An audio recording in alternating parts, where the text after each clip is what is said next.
America was targeted for attack because we're the brightest beacon for freedom and opportunity in the world. There is no doubt that Saddam Hussein now has weapons of mass destruction. There is no doubt that he is amassing them to use against our friends, against our allies, and against us. And if he does not disarm, the United States of America will lead a coalition and disarm him in the name of peace. Let us never tolerate outrageous conspiracy theories concerning the attacks of September the 11th.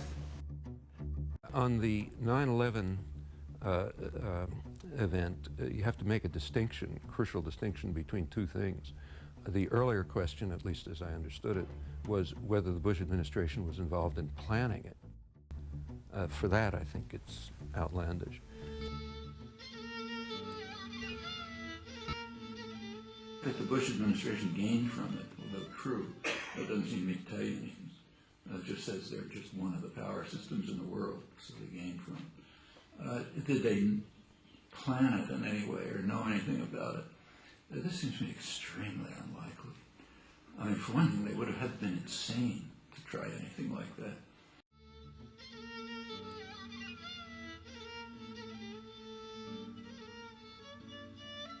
Yes, appreciation is the right word, no question.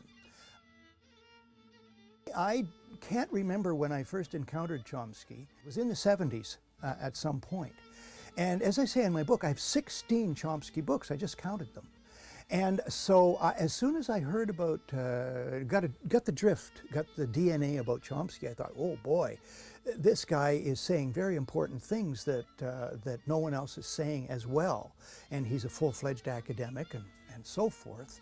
And I became an admirer and in fact a protege even of Chomsky. And I can't tell you how much I praised him and how many places I praised him on air in my television programs.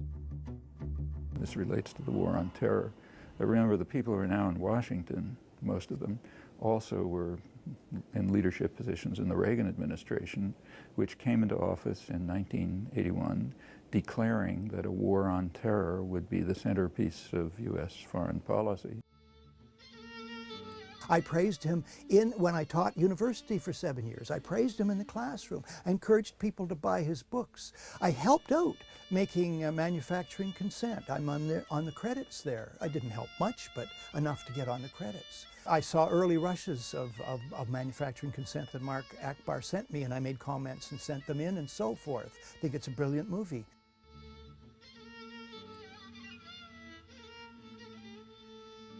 I learned so much from Chomsky, of course, about the depredations of U.S. foreign policy.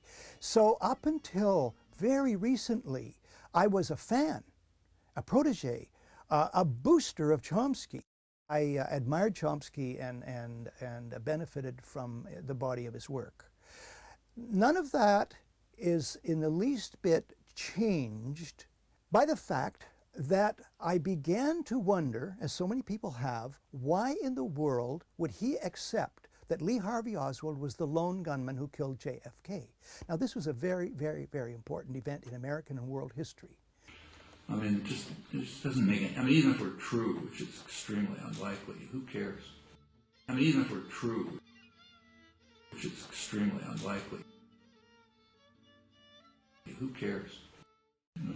I mean, it doesn't have any significance. You know? I mean, it doesn't have any significance. But it's a little bit like the huge energy that's put out on trying to figure out who killed John F. Kennedy. I mean, yeah, who knows? And who cares? I mean, yeah, who knows? And who cares? I mean, plenty of people get killed all the time. Why does it matter that one of them happened to be John F. Kennedy? And I was puzzled and puzzled and puzzled by this. And I was bewildered like others, and I talked with others who loved Chomsky, and they too, they said they just couldn't understand it. Our brains were stalled out on that. And even after I read Rethinking Camelot, for the first time, this goes back maybe 3 or so years, for the first time I realized that Chomsky was not intellectually sound. I would even say that he was intellectually dishonest in that book. You could say that. And I was writing in the margins of that book that this doesn't stand up. He's making a bald assertion here. He doesn't have his evidence there. He's contradicting himself there. And then I put down that book and I sort of reverted, like we do when we're in denial. I reverted to adulating him again until we come up to the fall of 2002, and he's coming into Toronto, and I'm arranging for the second time to interview him on TV. I interviewed him earlier in the mid-90s. 360 Vision's Barrie Zwicker sat down with the controversial political thinker to discuss faith, politics, and the relationship between the two. Welcome, Mr. Chomsky. Thank you for joining us. Would you, or do you consider yourself... I did one interview with Chomsky, which came out as 3 on-air interviews. And then I interviewed him in Hamilton. And by this time, 9/11 had happened, of course, and so I asked him about 9/11. And that was when I was shocked and disappointed, and that he just immediately said, this is conspiracy theory. And I was already well aware of the intellectual bankruptcy of this put-down phrase, conspiracy theorist. And I could hardly believe that he was using it.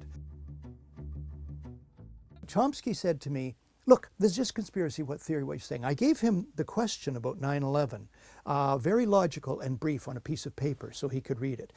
And he just looked at it and threw away the paper. And he said, this is just conspiracy theory. And he said, look, you can make a case that there's a conspiracy about anything, even just a traffic accident. That's what he said. So I got to thinking about that later. So you can make a conspiracy out of a traffic accident. This is supposed to be, and is in fact, one of the world's greatest brains and minds, no question about it. So if you can make a case that there was a conspiracy behind a fender bender, does this mean, therefore, that any other case where it's being claimed there is a conspiracy is an invalid claim? No, doesn't logically follow, does it? Doesn't logically follow. So, but even take the fender bender thing. First of all, it's extremely unlikely that there would be conspiracy involved in any fender bender.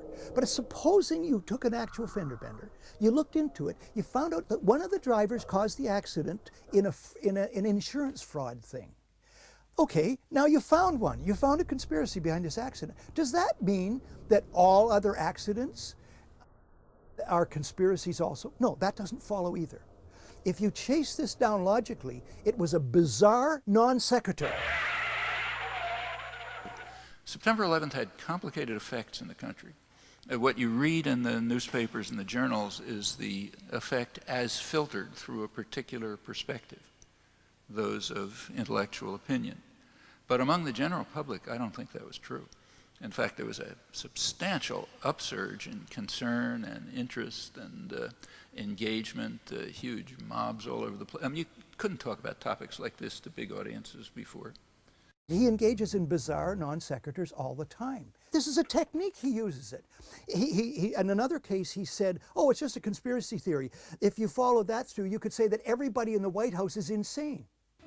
Did they plan it in any way or know anything about it? This seems to me extremely unlikely. I mean, for one thing, they would have been insane to try anything like that. This is a technique he has.